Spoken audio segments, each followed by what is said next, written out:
नमस्कार। प्राइम न्यूजमा स्वागत छ। म एलिना केसी। म दृष्टिबाणी धिताल। सुरु गरौं हेडलाइन्सबाट। राष्ट्रपतिले फिर्ता पठाएको नागरिकता विधेयकको प्रतिनिधि सभामा मत विभाजनबाट पारित। एमालेको विरोधका बीच विधेयकमा कुनै संशोधन भएन।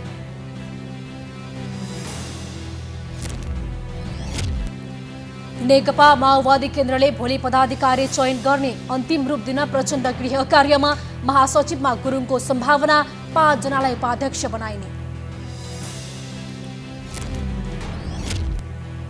गठबन्धनमा लोसपालाई पनि ल्याउने देउबाको तयारी। छिट्टै शीर्ष बैठकमा प्रस्ताव लैजाने। मन्त्री थप्न नहुने माओवादी अडान। एमालेको नजर पनि लोसपातिरै। फोहोर फाल्न दिने सहमति भए पनि बन्चरी डाँडामा स्थानीयको अवरोध कायमै। सुन्दर बन्चरी डाँडा कुरूप बन्दै फोहोरको दुर्गन्धले स्थानीयवासीमा अनेकौं स्वास्थ्य समस्या। शिलान्यासको 8 वर्षपछि गुल्मी, पाल्पा र स्याङ्जा जोड्ने कालीगण्डकी नदीमा 9 करोड खर्च गरेर बन्यो झोलुङ्गे पुल। पर्यटन प्रवर्धनमा टेवा पुग्ने विश्वास। रुसमा जनसङ्ख्या घट्न थालेपछि धेरै सन्तान जन्माउन प्रोत्साहन गर्ने योजना ल्याइँदै 10 भन्दा धेरै बच्चा जन्माउने आमालाई रकमसहित पुरस्कृत गरिने। र अखिल नेपाल फुटबल संघ र मुख्य प्रशिक्षक अलमुताइरी बीचको सम्बन्ध झन बिग्रने संकेत। प्रशिक्षकले उठाए छानबिन समितिको वैधतामाथि नै प्रश्न। अब प्राइम न्यूज विस्तारमा। राष्ट्रपति विद्यादेवी भण्डारीले विधेयक प्रमाणीकरण नगरी पुनर्विचार गर्न भन्दै फिर्ता पठाएको नागरिकता विधेयक संसदले जस्ताको त्यस्तै पारित गरेको छ। प्रमुख प्रतिपक्षी दल नेकपा एमालेको माग अनुसार आज भएको मत विभाजनमा सत्तारूढ दलका सांसदहरूको मतले पारित गरेको हो। विधेयकको पक्षमा 135 जना सांसद र विपक्षमा 60 जना सांसदको मत परेको थियो। मतदानका बेला उपस्थित सांसदको संख्या 195 जना रहेको सभामुख अग्निप्रसाद सापकोटाले जानकारी दिए। यसअघि विधेयकमाथिको छलफलमा प्रतिपक्षी नेकपा एमालेले भने नागरिक विधेयक पारित गर्न राष्ट्रिय सहमतिको आवश्यकता रहेको बताएको थियो। नेपाल नागरिकता ऐन 2073लाई संशोधन गर्न बनेको विधेयक संसदको दुवै सदनले पारित गरेर प्रमाणीकरणका लागि साउन 15 गते राष्ट्रपति कार्यालय पठाइएको थियो। तर राष्ट्रपति भण्डारीले विधेयक प्रमाणीकरण नगरी पुनर्विचार गर्न भन्दै फिर्ता पठाएकी थिइन्।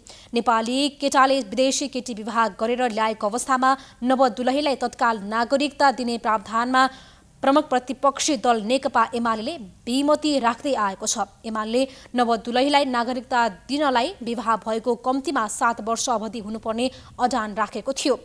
तर सरकारले विधेयकमा 7 वर्षीय प्रावधान हटाएको विधेयक जस्ताको त्यस्तै पारित गरेको छ। संसदको सदनले पारित गरेर पठाएको विधेयकलाई राष्ट्रपतिले 15 दिनभित्र प्रमाणीकरण गर्ने वा पुनर्विचारका लागि फिर्ता पठाउन सक्ने कानुनी प्रावधान भए पनि दोस्रो पटक पारित गरे पठाएको कारण अब राष्ट्रपतिले विधेयक प्रमाणीकरण गर्नुको विकल्प छैन। नागरिकता राष्ट्रपतिले प्रमाणीकरण नगरी फिर्ता पठाएपछि जनताको संवेदनशीलतालाई राष्ट्रपतिले बुझ्न नसकेको भन्दै मधेसमा विरोध भएको थियो। कांग्रेसको भातृ संगठन नेपाल तरुण दलले राष्ट्रपति भण्डारीलाई महाअभियोग लगाएर पदच्युत गर्न माग समेत गरेको थियो। नेकपा माओवादी केन्द्रले शुक्रबार पदाधिकारीहरूको टुङ्गो लगाउने भएको छ। आजै टुङ्गो लगाउने भनिए पनि गृह कार्य सकेर भोलि नाम घोषणा गर्ने तयारी गरिएको छ। अध्यक्ष पुष्पकमल दाहालले महत्त्वपूर्ण मानिएको महासचिव पदको जिम्मेवारी देव गुरुङलाई दिने भएका छन्। महासचिवको दावी गरिरहेका वर्षमान पुन र जनार्दन शर्मालाई उपमहासचिव बनाउने भएका छन्। गिरिराज मणि पोखरेललाई पनि उपमहासचिव बनाउने तयारी भएको छ। दाहालले 5 जना नेताहरूलाई उपाध्यक्षको जिम्मेवारी दिने भएका छन्। नेताहरू दीनानाथ शर्मा, कृष्णबहादुर महरा, गणेश शाह, पम्फा भूषाल र हरिबोल गजुरेललाई उपाध्यक्ष बनाउने तयारी गरेका छन्। दाहालले वरिष्ठ उपाध्यक्षको जिम्मेवारी भने नेता नारायण काजी श्रेष्ठलाई दिइसकेका छन्। पदाधिकारीका लागि आज बिहान 9 बजे बैठक बस्ने भनिएको थियो। तर रामवृक्ष यादवको 28औं स्मृति दिवसको अवसरमा काठमाडौँमा आयोजित कार्यक्रममा प्रचण्ड जाने भएपछि 9 बजेको बैठक 4 बजेसम्मका लागि स्थगित गरिएको थियो। साँझ 4 बजे हुँदै 6 बजे बस्ने भनिएको बैठक भोलि बिहान 8:30 बजे मात्रै बस्ने भएको छ।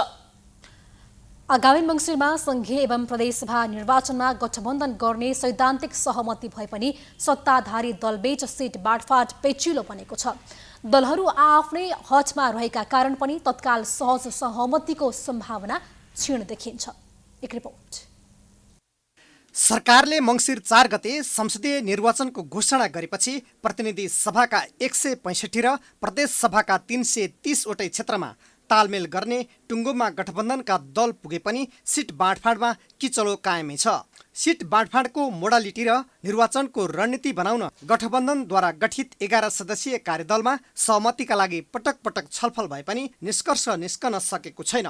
सिट बाँडफाँडको मोडालिटी दलहरूले 2074 सालमा संसदीय निर्वाचनमा प्राप्त गरेको मत तथा गत स्थानीय निर्वाचनमा प्राप्त मतलाई आधार बनाइएको छ। आगामी भदौसम्ममा सिट बाँडफाँड तथा भागबण्डा मिलाउने काम सकिने गरी काम भइरहेको गठबन्धनका दलको भनाइ छ। सिट बाँडफाँड कार्यदलले सहमति गर्न नसकेपछि शीर्ष नेताले हस्तक्षेप गर्ने वातावरण बन्दै गएको छ।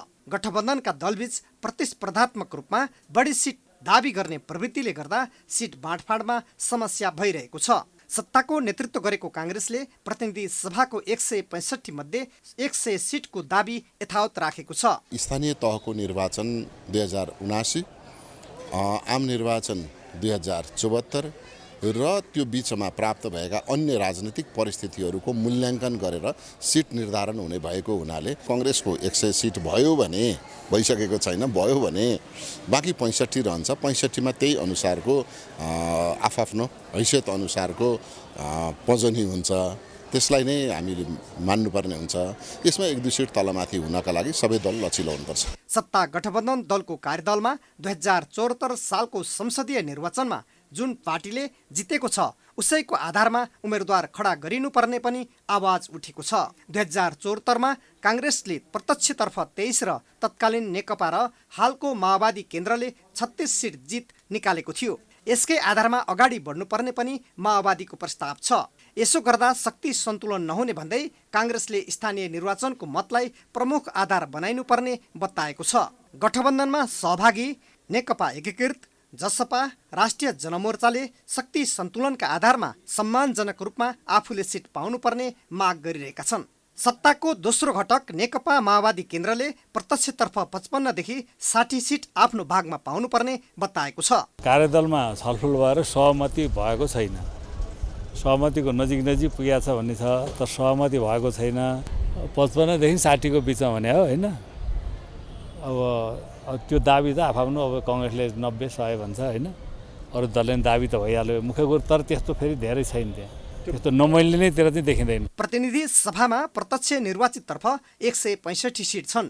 काङ्ग्रेस 23, माओवादी 36, एकीकृत समाजवादी 13, जसपा 12 र राष्ट्रिय जनमोर्चाका 1 सांसद छन्। यी सिटलाई आफूले सुरक्षित राखेर एमाले जितेका सिटमा मात्र बाँडफाँड गर्न पनि गठबन्धन दलबीच छलफल भइरहेको छ। निर्वाचन मिति नजिकै गर्दा दलहरू भने सिट बाँडफाँडमै अल्झिएको भन्दै आलोचना पनि भएको छ। प्रमुख प्रतिपक्ष दल नेकपा एमाले अझै पनि 5 दलीय गठबन्धनलाई भत्काउने, त्यसो गर्न नसके साना दलसँग कार्यगत एकता गरेर चुनावमा जाने रणनीतिमा छ। यसका लागि सबै दलसँग एमाले अनौपचारिक वार्ता गरे पनि देखिने गरी परिणाम आएको छैन। एक रिपोर्ट। स्थानीय निर्वाचनमा गठबन्धन भत्काउन एमाले असफल प्रयास गरेको थियो। त्यो प्रयास सफल नभएपछि ठाउँ अनुसार लोसपा, राप्रपा नेपाल, परिवार दल, जनमुक्ति पार्टी लगायतसँग एमाले कार्यगत एकता गरेको थियो, तर परिणाम सन्तोषजनक आएन। अहिले पनि एमाले तिनै दलसँग चुनावी तालमेल गर्ने गृह कार्य अघि बढाएको छ। बाहिर जस्तो अभिव्यक्ति दिए पनि 5 दलीय गठबन्धन एक भएर जाँदा निर्वाचनमा पराजित हुने एमाले आकलन गरिसकेको छ। सार्वजनिक खपतका लागि जे भनिए पनि अध्यक्ष केपी शर्मा ओली कसरी चुनावी रणनीतिमा जाने भन्ने योजना बनाउन व्यस्त छन्। खास गरी झापामा राप्रपा अध्यक्ष राजेन्द्र लिङ्गदेनसँगको सहकार्य कसरी गर्ने भन्नेमा ओली रणनीति बनाउँदैछन्। राष्ट्रिय प्रजातन्त्र पार्टी, राप्रपा नेपाल, लोसपा लगायतका दललाई आफूतिर तान्न सके केही हदसम्म सिट सङ्ख्या बढाउन सकिने एमालेको आकलन छ। सकभर 5 दलीय गठबन्धन भत्काउने नसके अन्य साना दललाई साथ लिएर चुनावी मोर्चामा होमिने एमालेको रणनीति छ। देशका प्रगतिशील व्यक्ति शक्ति, लोकतान्त्रिक व्यक्ति शक्ति र देशभक्त व्यक्ति र शक्तिलाई गोलबन्द गरेर अगाडि जाने हो। हाम्रो जनमत पनि आउन सक्छ, राप्रपा पनि आउन सक्छ, या चाहिँ कङ्ग्रेसभित्रका देशभक्त मान्छेहरू पनि आउन सक्छन्। यो त मतदानको कुरा हो, आम निर्वाचनको कुरा हो, राष्ट्रिय महत्त्वको विषय हो। त्यसै हुनाले को आउँछन् को आउँदैनन् भन्ने कुरा छैन। हामीले जनतालाई चाहिँ एकताबद्ध गर्न खोजिरहेछौँ। हामी अझ मधेस केन्द्रित दल लोकतान्त्रिक समाजवादी पार्टीले समेत गठबन्धनमा आबद्ध हुन चाहना राखेपछि नेकपा एमाले झन रक्षात्मक अवस्थामा पुगेको भन्नेहरू पनि छन्। 2074 सालमा जनताले दिएको झण्डै 2/3 बहुमतको शानदार सरकार आफ्नै कारणले ढालेको भन्दै आलोचित एमाले अध्यक्ष ओलीले फेरि संसदीय निर्वाचन आफ्नो पक्षमा पार्न गठबन्धनप्रति आक्रामक बन्दै गएका छन्। उनले सत्ता गठबन्धनकै कारण मुलुकको अवस्था झन बिग्रँदै गएको भन्दै जनताको ध्यान आफूतिर केन्द्रित गर्न थालेका छन्, जसका कारण निर्वाचनमा जनादेश एमालेको पक्षमा आओस् भन्ने ओली चाहनाले काम गर्छ कि गर्दैन त्यो भने हेर्न बाँकी छ। लोकतान्त्रिक समाजवादी पार्टी र नेपाली कांग्रेस बीच निरन्तर बैठकको श्रृङ्खला चले पनि सरकार र सत्ता गठबन्धनमा सहभागी हुने विषयले मूर्त रूप लिन सकेको छैन। गठबन्धनमा सहभागी गराउने वा नगराउने बारे छिट्टो निर्णय दिन लोसपाका नेताहरूले प्रधानमन्त्री तथा कांग्रेस सभापति शेरबहादुर देउवालाई दबाब दिन थालेका छन्। जसपाको विरोधका बावजुद देउवा पनि अबको गठबन्धन बैठकमा उक्त प्रस्ताव लैजाने तयारीमा छन्। एक रिपोर्ट। प्रधानमन्त्री तथा कांग्रेस सभापति शेरबहादुर देउवाले बिहिबार पनि लोकतान्त्रिक समाजवादी पार्टीका नेताहरूलाई बालुवाटार बोलाएका थिए, तर बालुवाटारमा बसेको बैठकले सहमति गर्न भने सकेन। अबको बैठकमा लोसपालाई गठबन्धनमा सहभागी गराउने प्रस्ताव लैजाने तयारीमा देउवा छन्। यो वार्ता पनि तपाईँ सबै सकारात्मक भन्नु होला, यो वार्ता पनि सकारात्मक रूपले अगाडि बढेको छ र लोसपाले आज जुन कुराहरू राख्नुभएको छ सम्माननीय प्रधानमन्त्री समक्ष, ती कुराहरू भोलि बस्ने 5 दलीय गठबन्धनमा प्रधानमन्त्रीजीले त्यो कुराहरू छलफलका निमित्त राख्नुहुनेछ। त्यसपछि लोकसभासँगको वार्तालाई हामी एउटा निष्कर्षमा पुर्याउनेछौँ। माओवादी केन्द्र बाबुराम भट्टराईको नेपाल समाजवादी दल र वामदेव गौतमको राष्ट्रिय एकता अभियानबीच एउटै निर्वाचन चिन्ह लिएर चुनावमा जाने सहमति बनेपछि थप दबावमा परेका देउवा लोकसभालाई जसरी पनि गठबन्धनमा सहभागी गराउन चाहन्छन्, तर यसमा जसपा मात्रै होइन नेकपा माओवादी केन्द्र समेत सहमत छैन। उहाँहरू गठबन्धनमा रहने भनेको त सरकारको फेरबदलको कुरा हो हैन। सरकारमा चाहिँ कति रहने नरहने भन्ने कुरासँग जोडिन्छ चाहिँ। अब यो निर्वाचन घोषणा भइसकेको छ, अब चुनावको चाहिँ तिथिमिति तोकिसकेको छ। यस्तो टाइममा अब सरकारको बारेमा प्रवेश गरेर अदलाबदली गर्नेतर्फ चाहिँ नलाग्ने हो कि। लोकसभा पनि सत्ता गठबन्धनबाट छिटो निर्णय चाहन्छ। सरकारले नागरिकता विधेयक संसदबाट पारित गरिसकेपछि सत्ता गठबन्धनमै जान रुचाएको लोकसभा गठबन्धनले समयमा निर्णय नगर्दा पनि अलमलमा परेको छ। 5 दलीय गठबन्धनको अङ्ग बन्ने हो कि होइन, सरकारको अङ्ग बन्ने हो कि होइन, त्यो चाहिँ यो प्रधानमन्त्रीलाई सोध्ने हो र 5 दलीय गठबन्धनलाई सोध्ने हो।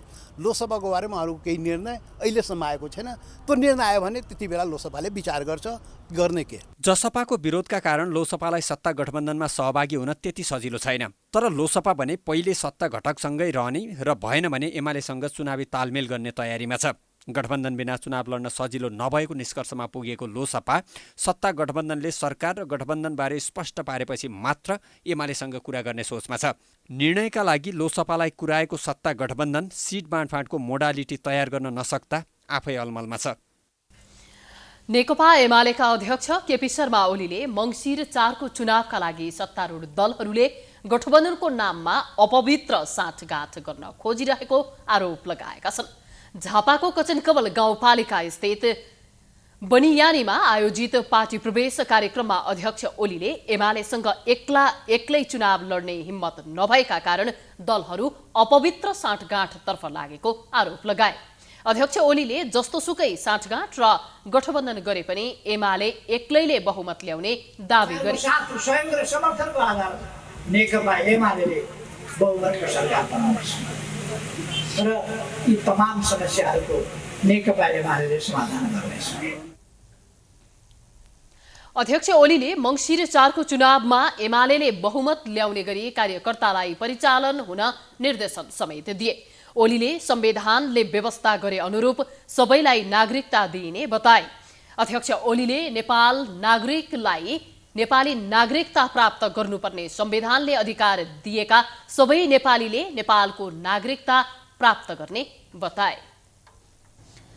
रातो स्टिकर टाँसेको घर भन्दै करिब 7 वर्ष अघि माओवादी छाडेका डाक्टर बाबुराम भट्टराई आसन्न निर्वाचनमा माओवादी केन्द्रको निर्वाचन चिन्हबाट चुनाव लड्ने निर्णय मात्रै भएको छैन। यी दुई पार्टी भविष्यमा एउटै पार्टी बनाउने अभ्यासमा छन्। लामो समय सहयात्रा गरेका बाबुरामलाई अरूले 1 वर्षभन्दा धेरै झेल्न नसक्ने प्रतिक्रिया दिएका प्रचण्ड पनि बाबुरामसँगै सहयात्रा गर्न पाउँदा हौसिएका छन्। एक रिपोर्ट। तत्कालीन नेकपा माओवादी छाडेर निकै उत्साहसाथ नयाँ शक्ति निर्माण गरेका डाक्टर बाबुराम भट्टराई वैकल्पिक शक्ति निर्माणमा सफल हुन नसकेपछि मधेसवादी दलहरू चाहरी हिँडे। तर त्यहाँ पनि सफल हुन नसकेपछि उनी माओवादी केन्द्रकै सहयोगमा चुनाव जित्ने रणनीतिमा छन्। त्यति मात्रै होइन, चुनावपछि एकीकृत समाजवादीलाई समेत समेटेर पार्टी एकीकरण गर्ने तयारी रहेको छ, जसका लागि एकीकृत समाजवादीले एकता वार्ता संयोजन समिति गठन गरिसकेको छ भने नेकपा माओवादी केन्द्रको स्थायी कमिटी बैठकमा पनि एकता वार्ता संयोजन समिति गठन गर्ने सहमति बनेको छ। चुनावपछि नयाँ दल बनाउने तयारीमा रहेका यी 3 दल नेकपा समाजवादी पार्टी निर्माण गर्नेमा सहमत भएका छन्। माओवादी नाममा भट्टराई सहमत नभए पनि नेकपा नाममा उनीसहित सबै नेता सहमत भएको भट्टराईसँगको वार्तापछि प्रचण्डले बताएका थिए। हामी अरू पनि वामपन्थीहरूसँग जस्तो माधवजीहरूसँग हामी पार्टी एकता संयोजन समिति बनाउने तयारीमा छौँ। नाम नेपाल कम्युनिस्ट पार्टी नै रहन्छ। समाजवादी अब त्यसमा पछि अहिले चुनाव अगाडि त केही नै हुँदैन, चुनाव पछाडि चाहिँ नाममा चाहिँ केही परिवर्तन नेकपा अनि समाजवादी वा त्यस्तै केही हुन सक्छ। मैले अहिले निर्णय भइ नसकेको हुनाले भन्न सक्दिनँ। नेकपामा चाहिँ उहाँ सहमत नेकपामा त हाम्रो सहमति भइसक्यो। कुनै बेला माओवादीलाई चुइने घर र रातो स्टिकर टाँसेको घरको संज्ञा दिएका डाक्टर भट्टराई फेरि किन माओवादीकै शरणमा पुगे भनेर धेरैले आश्चर्य व्यक्त गरेका छन्। राजनीति हो, राजनीतिमा जेसुकै सम्भव हुन्छ भन्ने गरिन्छ। तर कतिपय प्रश्नबाट भने नेताहरू चाहेर पनि भाग्न सक्दैनन्। रातो स्टिकर बारे गरिएको प्रश्नमा डाक्टर भट्टराईले भने आफ्नो भनाइको गलत अर्थ लगाइएको बताएका छन्। माओवादीलाई होच्याउने गरी आफूले कहिल्यै नबोलेको उनको भनाइ छ। यो गलत कुरा तपाईँ यो मिडिया के हुन्छ नि गहिराइमा नगइकन सत्य कुरामा आउँछ। मेरो सुरुदेखि नै माओवादी आन्दोलन एउटा महान आन्दोलन थियो, त्यसमा हामी सबैलाई गर्व छ। तर अब त्यतिले पुग्दैन, युग अगाडि बढिसक्यो, त्यसले माओवादीभन्दा अगाडि जानुपर्छ भन्ने मेरो निरन्तरको मान्यता हो। त्यसैले मैले त्यसको बदखुवाई गर्ने, त्यसलाई होच्याउने कुरा मैले गरेको छैन। त्योभन्दा अगाडि जानुपर्छ भन्ने मेरो मत भएको हुनाले अब पनि हामी अगाडि नै जानुपर्छ। समाजवादको दिशामा अगाडि जानलाई लोकतन्त्र समावेशिता सहितको एउटा उन्नत समाजवादको मोडेल हामीले खोज्नुपर्छ भन्ने हाम्रो प्रयत्न जारी छ र त्यसमा हामी अगाडि बढ्छ, मिलेरै अगाडि बढ्छ। नेताहरूलाई बोली फेर्न कति नै समय लाग्छ र मेरो बोलीको गलत अर्थ लगाइयो, सञ्चार माध्यमले वा पत्रकारले बङ्ग्याएर भन्दा पुगिहाल्छ। कतिपय नेताहरूले छिनको छिनमै बोली फेर्छन्। फरक यति हो, यो विषयमा बोली फेर्न बाबुरामलाई 7 वर्ष लाग्यो। संसद बैठक चालु हुँदा भत्ता पकाउनका लागि हाजिर गरेर संसद भवनबाट बाहिरिने सांसदको संख्या बढ्दै गएको पाइन्छ। आफ्नो मूल कार्यथलोमा नै सांसद अनुपस्थित भएपछि कानुन बन्ने जस्तो महत्त्वपूर्ण काम नै प्रभावित हुँदै आएको छ। यसलाई विशेष सेवा सुविधा सहित जनताको काम गर्न भने निर्वाचित भएका जनप्रतिनिधिको हदैसम्मको गैर जिम्मेवारीपनका रूपमा लिन सकिन्छ। एक रिपोर्ट। संसदमा हाजिर गरेर बाहिरिने परिपाटीले गर्दा केही जरुरी महत्त्वका सार्वजनिक एजेन्डा छलफल गरी पारित गर्नका लागि संसदको 1/4 संख्या पनि पुग्दैन। कोरम नपुगेर कयौं पटक बैठक स्थगित पनि हुने गरेको छ। 275 सदस्य रहेको प्रतिनिधि सभामा कोरम पुग्न कम्तीमा 79 जना प्रतिनिधिको उपस्थिति हुनु जरुरी हुन्छ। बिहिबारको बैठकमा सभामुख अग्निप्रसाद सापकोटाले लगातार 10 वा सोभन्दा बढी बैठकमा अनुपस्थित हुने सांसदहरूको नाम सार्वजनिक गरेका छन्। लामो समय संसदमा अनुपस्थित रहने 15 जना सांसद छन्, जसमध्ये सांसदहरू विभिन्न कारण देखाउँदै अमेरिकामा रहेका छन्। माननीय सदस्यहरू, प्रतिनिधि सभा नियमावली 2075 को नियम 210 को उपनियम 4 बमोजिम विविध कारणले लगातार 10 वा सोभन्दा बढी बैठकमा अनुपस्थित निम्नलिखित मान्य सदस्यहरूको अनुपस्थितिको सूचनाहरू सभाको स्वीकृतिको लागि प्रस्तुत गर्दछु। सांसद प्रदीप गिरी लामो समयदेखि उपचारमा छन्। उनको स्वास्थ्य गम्भीर रहेको छ। भीमसेन दास प्रधान, तुलसी थापा, रघुवीर महासेठ, जुली कुमारी महतो, शान्ता चौधरी, नवराज राउत विभिन्न कारणले अहिले अमेरिकामा छन्। त्यस्तै गङ्गा चौधरी, कर्मा घले उपचारका लागि भारतमा छन्। घरायसी कामका लागि भन्दै धर्मशिला चापागाई र अस्वस्थ भएको भन्दै सुरेश चन्द्र दास, शिवकुमार मण्डल, नागेन्द्र कुमार र निर्जला राउत संसदमा लामो समय अनुपस्थित छन्। व्यावसायिक कामका लागि नेपाल बाहिर भन्दै विनोद कुमार चौधरी विदामा बसेका छन्। नीति निर्माणको थलोको रूपमा रहेको संसदको मुख्य जिम्मेवारी कानुन निर्माण हो, जहाँ संविधानसँग तालमेल मिलाउन कानुन संशोधनका साथै संघीयता कार्यान्वयनसँगै जोडिएर आउने कानुनी व्यवधान समेत फुकाउन प्राय नियमित बैठकको आवश्यकता देखिने गरेको छ। त्यसैले कारण जेसुकै होस्, विधामा बसेर सांसदको गैर जिम्मेवारीपन देश र जनताका लागि घातक सिद्ध हुने भएकोले सबै सांसद संवेदनशील बन्न जरुरी छ। काठमाडौँ उपत्यकाको फोहोर फाल्ने गरिएको ठाउँ सिस्टोलको अवस्था नाजुक छ। सिस्टोलबाट बन्चरे डाँडामा ल्यान्डफिल सारिएपछि बन्चरे डाँडाको अवस्था पनि उस्तै नाजुक बन्दै गएको छ। उपत्यकाको फोहोर उठ्न छोडेपछि यी दुई ठाउँको चर्चा विशेष चुलिएको छ। हेर्नुहोस् स्थलगत रिपोर्ट। पछाडि देखिएको दृश्य हो सिस्टोल ल्यान्डफिल साइट, जहाँ काठमाडौँ उपत्यकाभित्रको फोहोर 18 वर्षसम्म थुप्र्याइयो। अहिले पुनः त्यही सिस्टोल ल्यान्डफिल साइट बिउत्याउने प्रयास गरिएको छ। त्यो हो बन्चरे डाँडा ल्यान्डफिल साइट। अहिले स्थानीय सरकार होस् या सङ्घीय सरकार होस्, कुनै पनि निकायको फोहोरको दीर्घकालीन व्यवस्थापनमा चासो छैन, जसका कारण सिस्टोल ल्यान्डफिल साइट र अन्य विभिन्न सिस्टोल भन्ने सम्भावना देखिन थालेको छ।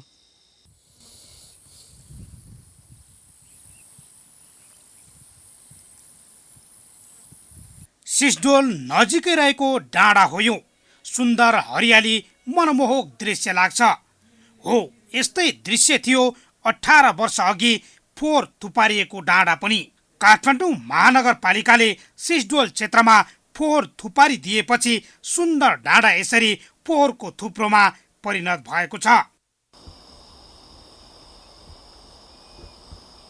आफ्ना मागहरू पूरा नभएपछि सिस्डोलवासीले फोहोर फाल्न दिएनन्।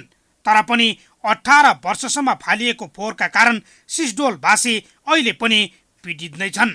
उनीहरू यसो भन्छन्। मेरो बुवा पनि क्यान्सरै भएर मर्नुभयो, फोक्सोको क्यान्सर। मम्मी पनि क्यान्सरै भएर मर्नुभयो, फोक्सोको। मलाई पनि क्यान्सर भनेर दबाई खाइरहेको छु। हेर्नुहोस्, गाँठा यस्तो यस्तो आउँछ, हेर्नुहोस्, दबाई खाइरहेको छु। अनि यो सबै जिउ चिलाउँछ मेरो। अब यो सस्तो चाहिँ गयो, केही छैन भन्छ। सिस्डोलमा फोहोर फाल्न रोकिएपछि स्थानीय सरकारले अर्को ठाउँ छनौट गर्यो। सिस्डोलबाट केही किलोमिटर पर रहेको बन्चरे डाँडा। पहिला हरियाली रहेको बन्चरे डाँडा अहिले ल्यान्डफिल साइट बनेको छ। उपत्यका लगायतका ठाउँको फोहोर अहिले त्यहाँ फालिन्छ। दैनिक 100 ट्रक फोहोर फालिने यो बन्चरे डाँडा यस्तो भएको छ।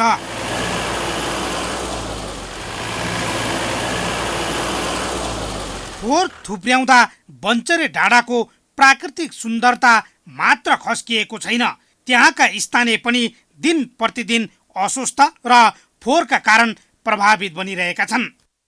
यहाँ कतिलाई कति रोग लागेको छ, कतिको पानी प्रदूषण, हावा प्रदूषण, बाटो प्रदूषण। अब यहाँ बिहान बेलुका खाना खान सकेका छैन, राति आनन्दले सुत्न पाएको छैन। हामीलाई शिक्षा दिन्छु 12सम्म निशुल्क शिक्षा भन्नेको थियो, तर हाम्रो त्यो शिक्षा अहिले कहाँ छ र?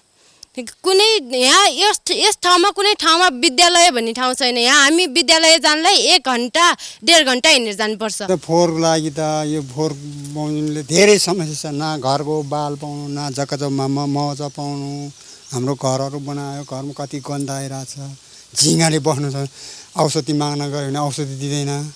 काठमाडौँ उपत्यका भित्रका स्थानीय सरकारहरू भने हप्ता दिन भित्रमा बन्चरे डाँडा क्षेत्रका बासिन्दालाई असर नपर्ने गरी फोहोरको दीर्घकालीन व्यवस्थापनमा जुट्ने बताइरहेका छन्। तर वास्तविकता निहाल्ने हो भने न भौतिक संरचना छ, न त कुनै प्रविधि। केही दिन होइन, वर्ष दिनभित्र पनि फोहोरको दीर्घकालीन व्यवस्थापन सम्भव देखिँदैन। उपत्यकाको अत्याधिक फोहोरले बन्चरे डाँडा, सिस्टोल क्षेत्र र त्यहाँका स्थानीयवासी प्रभावित भएको कुरा नकार्न सकिँदैन। सरकारले स्थानीय सरकारको जिम्मामा सुम्पिएर मुख दर्शक भन्दा अवस्था दिन प्रतिदिन बिग्रदै गएको पाइन्छ। दीर्घकालीन फोहोर व्यवस्थापनको उपयुक्त उपाय खोज्न नसके बन्चरे डाँडा पनि अर्को सिस्डोल बन्ने निश्चित छ। फोहोर व्यवस्थापनको प्रभावकारी एवं दीर्घकालीन उपाय खोज्न सम्बन्धित सरकारवाला निकायको ध्यानाकर्षण हुनु अत्यन्त आवश्यक छ। क्यामेरामा दिनेश सार्कीका साथमा सुष्मन विश्वकर्मा, प्राइम SD, बन्चरे डाँडा। काठमाडौँ महानगरपालिकाले यस वर्षको भदौ 24 गते परेको इन्द्र जात्राको तयारी सुरु गरेको छ। काठमाडौँ उपत्यकामा मनाइने मौलिक सांस्कृतिक पर्व इन्द्र जात्राका लागि महानगरले सरकारवालाहरूसँग छलफल गरेको छ। महानगरले आयोजना गरेको छलफल कार्यक्रममा संस्कृति पर्यटन तथा नागरिक उड्डयन मन्त्री जीवनराम श्रेष्ठले इन्द्र जात्रा मनाउने ठाउँहरूको भौतिक अवस्था सुधार गर्नतर्फ ध्यान दिन महानगरलाई सुझाव दिए। त्यस काममा मन्त्रालयका तर्फबाट आवश्यक सहजीकरण गर्ने मन्त्री श्रेष्ठको प्रतिबद्धता छ। अहिले अब जुन खालको एउटा चाहिँ नि त्यहाँको भौतिक परिस्थिति छ, यो इन्द्र जात्रा चाहिँ नि आयोजना हुने बाटोहरूको, चोकहरूको भौतिक परिस्थिति, त्यसलाई हामीले कसरी चाहिँ नि सुधार अहिले तक अब यसको लागि इनिसिएसन कति चाहिँ नि लिइदिने भन्दाखेरि मन लाग्छ अब यसमा अलि अब हाम्रो व्यवस्थापन समिति यो जात्रासँग जोडेर त्यो चाहिँ नि विधिसँग जोडेर आउनुभयो। तर भौतिक परिस्थितिलाई तत्काल त्यहाँ चाहिँ सुधार गर्ने कुरामा यसको लिडरसिप चाहिँ नि हाम्रो महानगरपालिकाले लिनुपर्छ भन्ने लाग्छ। अनि त्यसमा अब चाहिँ नि हामीले मन्त्रालयको तर्फबाट कस्तो सहजीकरण गर्नुपर्छ त्यो हामी चाहिँ मन्त्रालयको तर्फबाट चाहिँ सहजीकरण गर्छौँ। त्यस्तै महानगरका नगर प्रमुख बालेन शाहले इन्द्र जात्रालाई व्यवस्थित र अन्तर्राष्ट्रियकरण गर्नका लागि नीतिगत सुधार गर्नुपर्ने बताए।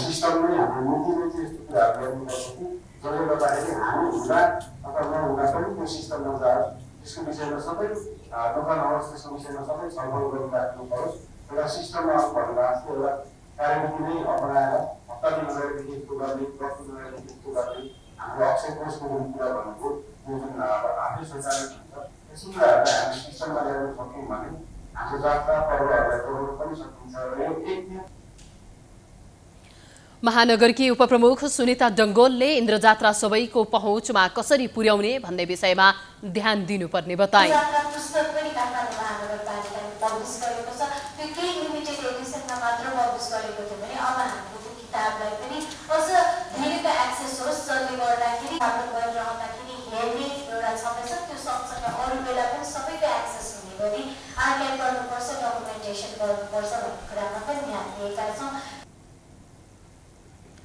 इन्द्र जात्राका लागि काठमाडौँ महानगरपालिकाले विश्वका 25 शहरका मेयरहरूलाई निम्तो पत्र पठाएको छ। महानगरसँग भगिनी सम्बन्ध स्थापित भएका शहर तथा सार्क मुलुकका राजधानी शहरका मेयरहरूलाई इन्द्र जात्रामा भाग लिन निम्तो पठाएको हो। प्रत्येक वर्ष भाद्र शुक्ल चतुर्दशीका दिन पर्ने इन्द्र जात्रा उपत्यकाका काठमाडौँ, ललितपुर, भक्तपुर तथा काभ्रेपलाञ्चोक, दोलखा लगायत स्थानमा मनाइन्छ। यो जात्रा विभिन्न प्रकारका नाचगान, रथयात्रा र देवी देवताको पूजा आजा गरी 8 दिनसम्म मनाउने प्रचलन छ। नेपाल भेटनरी एसोसिएसनले पशु स्वास्थ्य तथा पशु सेवा परिषद विधेयकमा भएका त्रुटिहरू संशोधन गरेर मात्र अघि बढाउन माग गर्दै विरोधका कार्यक्रम सार्वजनिक गरेको छ। बिहिबार रिपोर्टर्स क्लब काठमाडौँमा पत्रकार सम्मेलन गरेर एसोसिएसनले उठाएका जायज मागहरूको नजरअन्दाज गरी उक्त विधेयक प्रतिनिधि सभाबाट पारित गरिएको भन्दै त्यसको विधेयक विरोधमा कार्यक्रम सार्वजनिक गरेको हो।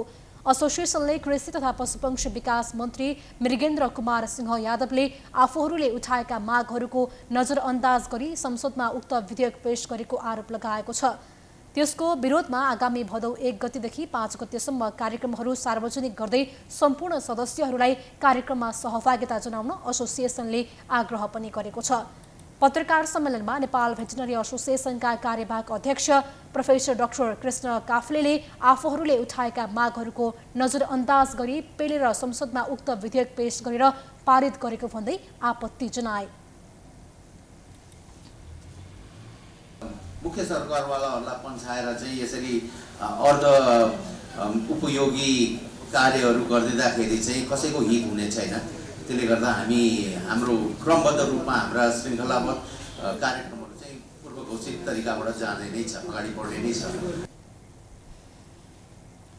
विरोध स्वरूप भदौ 1 गते कार्यस्थलमा कालोपट्टी बाँधेर विरोध जनाउने, भाद्र 2 गते पेन डाउन कामकाज बन्द गर्ने, त्यस्तै भाद्र 3, 4 र 5 गते काठमाडौँ केन्द्रित मेला अत्यावश्यकका बाहेक उपचार सेवा बन्द गर्ने लगायतका रहेका छन्।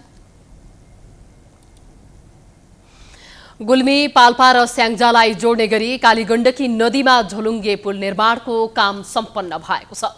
शिलान्यास गरिएको झण्डै 8 वर्षपछि 3 जिल्लालाई जोड्ने गरी निर्माण भएको 3 मुखे झोलुङ्गे पुल उद्घाटनको प्रतीक्षामा रहेको छ। पुलले 3 जिल्लाको भूगोल मात्र होइन, मन पनि जोडेको छ भने पर्यटन प्रवर्धनमा समेत ढोका खोलेको छ। एक रिपोर्ट। तत्कालीन नेपाल सरकारका मुख्य सचिव लीलामणि पौडेल र संविधान सभा सदस्य चन्द्र भण्डारीले शिलान्यास गरेको 3 मुखे झोलुङ्गे पुल अन्ततः झण्डै 8 वर्षपछि निर्माण सम्पन्न भएको छ। 2071 मङ्सिर 21 गते 3 जिल्लालाई जोड्ने गरी उक्त पुलको शिलान्यास पौडेल र भण्डारीले संयुक्त रूपमा गरेका थिए। 9 करोड 88 लाख लागतमा सम्पन्न भएको 3 मुखे झोलुङ्गे पुलले गुल्मी, पाल्पा र स्याङ्जा जिल्लाका नागरिकलाई खुसी दिएको छ भने पर्यटन प्रवर्धनमा समेत टेवा पुग्ने देखिन्छ। हामीहरूलाई पहिला यो गण्डकीमा तर्नको लागि हामीलाई धेरै कठिनाइ गर्नु पर्थ्यो। आज 6-7 जना मान्छेले ख्याउने, हामी 4-5 जना भित्र बस्ने, या मरिन्छ कि बाँचिन्छ निदो थिएन। त्यसो हुँदै हामी रिडीमा आउनु पर्थ्यो। आज त्यो देख्दा आज यो 3 मुखे पुल देख्दा यिनी सुविधाहरू पाउँदा हामीलाई धेरै हर्षित लागेको छ। झोलुङ्गे पुल निर्माण भएसँगै मेलापात गर्नेदेखि बजारमा किनमेल गर्ने र विद्यार्थीलाई समेत ठूलो राहत भएको छ। 3 मुखे झोलुङ्गे पुलले गुल्मीको रुरु, रेडी, पाल्पाको तानसेन नगरपालिकाको अर्गली र स्याङ्जाको कालीगण्डकी गाउँपालिकाको चण्डी भन्ज्याङ क्षेत्रलाई प्रत्यक्ष जोडेको छ। नमुना पुल भएकै कारण धेरै टाढाबाट समेत मानिसहरू पुल हेर्नको लागि जाने गरेका छन्। यो ठाउँ एकदम राम्रो लाग्यो। अनि यो रिडी भनेर सबैले भन्नुहुन्थ्यो, कस्तो होला भन्ने हुन्थ्यो, नआउनेलाई त कस्तो होला भन्ने भएको छ। तर एकदम राम्रो छ, यो अझै विकसित हुँदै जाओस्। हेर्दाखेरि चाहिँ त्यो चाहिँ हामी स्थानीयहरूलाई अथवा जसले पनि त्यो आएर हेर्छ तिनीहरूको लागि चित्त बुझ्दो चाहिँ छैन है। किन छैन भनेदेखि चाहिँ यसको जतिखेर शिलान्यास हुँदै थियो त्यतिखेर चाहिँ ठेकदार साहबले चाहिँ त्यो कार्यक्रममा के भन्नुभएको थियो भने लन्डनको ब्रिजमा चाहिँ गरेर विद्युतीकरण गरिन्छ, झिलिमिली बनाइन्छ र यसको लागि चाहिँ इस्टिमेटमा 1 करोडभन्दा बढीको पैसा त विद्युतीकरण लाइटिङको लागि नै राखिएको छ भनेर भन्नुभएको थियो। र त्यो जुन भनाइ अनुसार चाहिँ आज आएर हेर्दाखेरि चाहिँ केही पनि देखिएको छैन। त्यो चाहिँ हाम्रो अपेक्षा अनुसार चाहिँ विद्युतीकरण भएको छैन र यहाँको स्थानीय जनताहरू पनि त्यसप्रति खुसी छैनन्। 4 धाम मध्येको एक धाम रेडीको विकासको लागि यस झोलुङ्गे पुल कोसेढुङ्गा साबित हुने देखिन्छ। पुललाई थप आकर्षित बनाउनु पर्ने स्थानीयको माग समेत रहेको छ।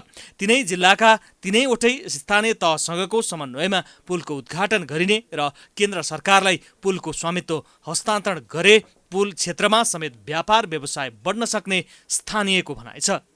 गुल्मीको कफी भन्ने पनि फरक खालको एउटा पहिचान छ। यही क्षेत्रमा चाहिँ एउटा राष्ट्रिय कफी अनुसन्धान कार्यक्रम पनि छ।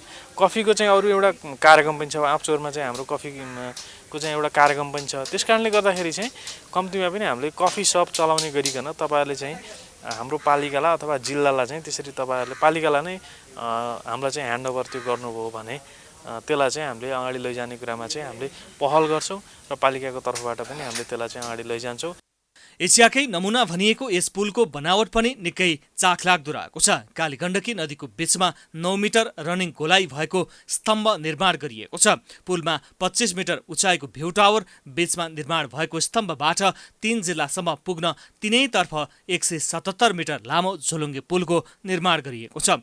पुल निर्माणले त्यस क्षेत्रमा उत्पादन कृषिजन्य वस्तुले समेत बजार पाउने भएको छ।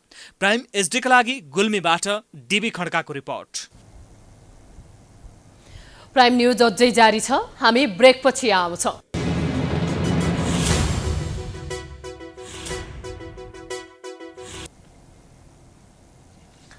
ब्रेकपछि पुनः स्वागत छ। अब बिजनेस न्यूज।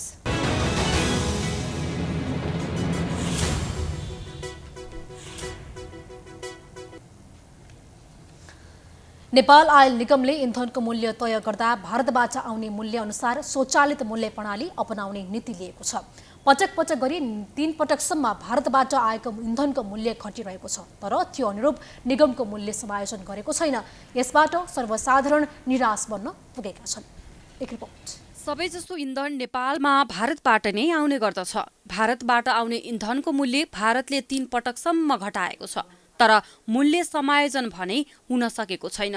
नेपाल आयल निगमले अझै पनि 33 अर्ब रुपैयाँ ऋण रहेको भन्दै मूल्य समायोजन हुन नसक्ने बताइसकेको छ। निगमलाई भारतीय आयल निगमबाट प्राप्त तेस्रो पटक घटेर आएको मूल्यपछि पेट्रोलमा 4 रुपैयाँ 74 पैसा नाफा, डिजेलमा 4 रुपैयाँ 50 पैसा र खाना पकाउने ग्यासमा 479 रुपैयाँ 57 पैसा घाटा रहेको छ। अन्य इन्धनमा घाटा भएको कारण पनि पेट्रोलको मूल्य घटाउन नसकिने भनाई निगमको छ। मूल्य समायोजन गर्ने र अटो प्राइसिङ मेकानिजममा लग्ने हो भने तपाईँले अघि भन्नुभयो जस्तै पेट्रोलमा केही राहत सर्वसाधारणले प्राप्त गर्न सक्नुहुन्छ भने फेरि डिजलमा भाउ बढ्छ, 4 रुपैयाँ 50 पैसा हामीले बढाउनु पर्ने हुन्छ। 1 सिलिन्डर एलपिजीमा करिब 500 रुपैयाँ बढाउनु पर्ने हुनसक्छ। त्यस्तो अवस्थामा के गर्ने त हामीले? त्यो भएको कारणले गर्दाखेरि अहिले पेट्रोल, हवाई इन्धन र मट्टीतेलमा हामीलाई केही नाफा भए तापनि डिजल र एलपिजीमा भएको घाटाको कारणले गर्दाखेरि हामीले मूल्य समायोजन गर्न सकेनौँ। एकातिर 3 पटक घटेर आउनु र अर्कोतिर पेट्रोलको मूल्य नाफामा भएपछि आम सर्वसाधारण इन्धनको मूल्य घट्नेमा आशावादी देखिन्थे, तर निगमले मूल्य नघट्ने बताएपछि सर्वसाधारण निराश भएका छन्। हाम्रो के बढ्छ न हाम्रो सेलरी बढ्छ न कमाइ बढ्छ, थाहै हुँदैन। अब तेल बढेछ भने के भने त्यही गभर्मेन्टले बढाएको रेटमा हिँड्नुपर्छ। पहिला भन्दाको अहिले चाहिँ एकदमै गाह्रो भइरहेछ क्या। अब पहिला तपाईँको त्यही पैसामा डबल पेट्रोल आउँथ्यो होइन, 2 लिटर आउँथ्यो होइन, अहिले त्यही पैसाले 1 लिटर नै बल्ल बल्ल आउँछ होइन। त्यसले गर्दा अहिले हामीलाई लास्टै गाह्रो छ। हाम्रो चल्दैन नि त, हामीले त तेल हाल्नुपर्ने अनिवार्य हुन्छ होइन। अब बोल्यो भने बस गऱ्यो भने भरे तेल मिल्छ मिल्दैन होइन, त्यो नि भन्न सकिँदैन। अब त्यो भएर नि अब बढिया छ, अब सबैले तिरिरहेछ भन्ने सोच हुन्छ होइन, तर खासमा त्यो गर्नु छैन, बाध्यता भनौँ न। मूल्य बढ्दा बढ्ने र घट्दा घट्ने भने स्वचालित मूल्य प्रणाली लागू गरेको आयल निगमले यो पटक भने प्रणाली लागू गरेको पाइँदैन। अन्य इन्धनमा नाफा भएन भन्दैमा नाफा भएको पेट्रोलको मूल्य नघटाउँदा स्वचालित मूल्य प्रणालीलाई गिज्जाइरहेको भान हुन्छ। त्यसैले कि त निगमले स्वचालित नियम प्रणाली पूर्ण रूपमा पालना गर्नु पर्यो, नभए स्वचालित नियम प्रणाली खारेज गर्न किन पछि हट्ने? प्राइम टाइम्स टेलिभिजनका लागि सृजना कार्की, काठमाडौँ। अब स्पोर्ट्स न्यूज।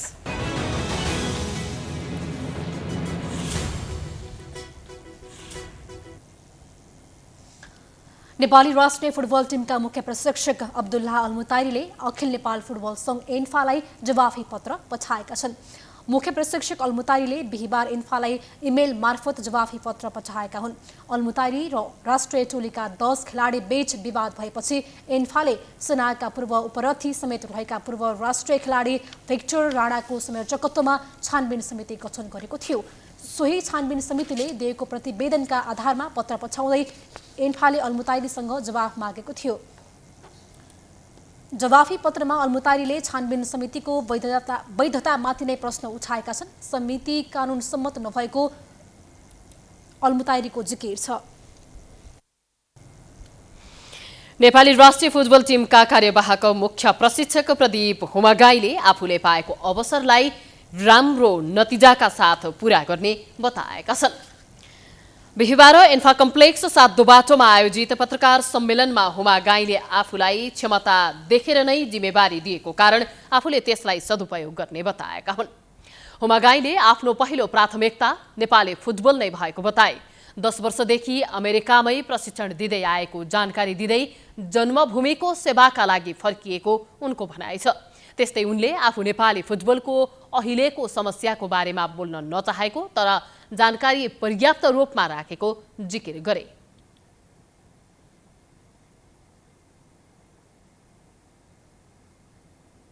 यो सबैजनाको कोर्डिनेसनले प्राप्त हुने लक्ष्य हो।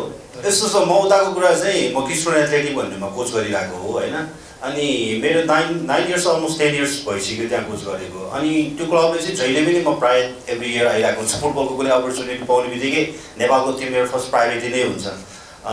उनीहरूले मलाई फेभर गर्छ, जहिले पनि इन्करेज गर्छ। कुनै बेटर अपर्च्युनिटी पाउँछ भने यु हेभ टु गो, कुनै पनि राइट अवे उनीहरूले डिसिसन गरिदिन्छ। त्यसैले म सबै छोडेरै आएको भन्नु पर्यो अहिले।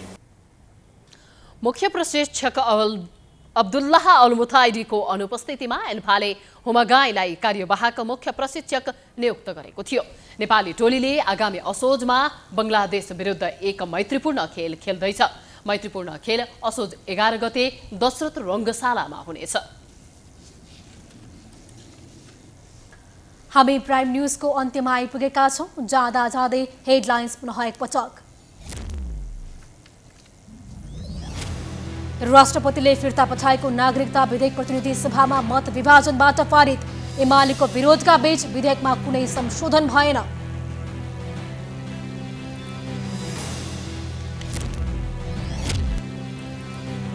नेकपा माओवादी केन्द्रले भोलि पदाधिकारी चयन गर्ने अन्तिम रूप दिन प्रचण्ड गृह कार्यमा। महासचिवमा गुरुङको सम्भावना, 5 जनालाई उपाध्यक्ष बनाइने। गठबन्धनमा लोसपालाई पनि ल्याउने देउबाको तयारी। छिट्टै शीर्ष बैठकमा प्रस्ताव लैजाने। मन्त्री थप्न नहुने माओवादी अडान। एमालेको नजर पनि लोसपातिरै। फोहोर फाल्न दिने सहमति भए पनि बञ्चरे डाँडामा स्थानीयको अवरोध कायमै। सुन्दर बञ्चरे डाँडा कुरूप बन्दै फोहोरको दुर्गन्धले स्थानीयवासीमा अनेकौं स्वास्थ्य समस्या। शिलान्यासको 8 वर्षपछि गुल्मी, पाल्पा र स्याङ्जा जोड्ने कालीगण्डकी नदीमा 9 करोड खर्च गरेर बन्यो झोलुङ्गे पुल। पर्यटन प्रवर्धनमा टेवा पुग्ने विश्वास।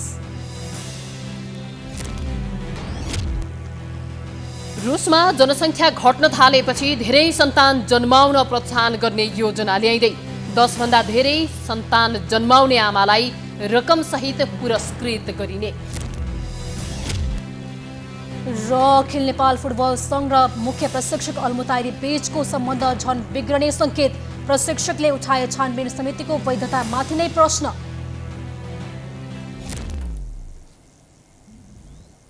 प्राइम न्यूज अहिलेलाई सकियो। यसपछिको प्रस्तुति कार्यक्रम जनता जान्न चाहन्छन् ऋषि धमलाको साथमा। हेर्दै गर्नुहोला प्राइम टाइम्स एसडी। नमस्कार।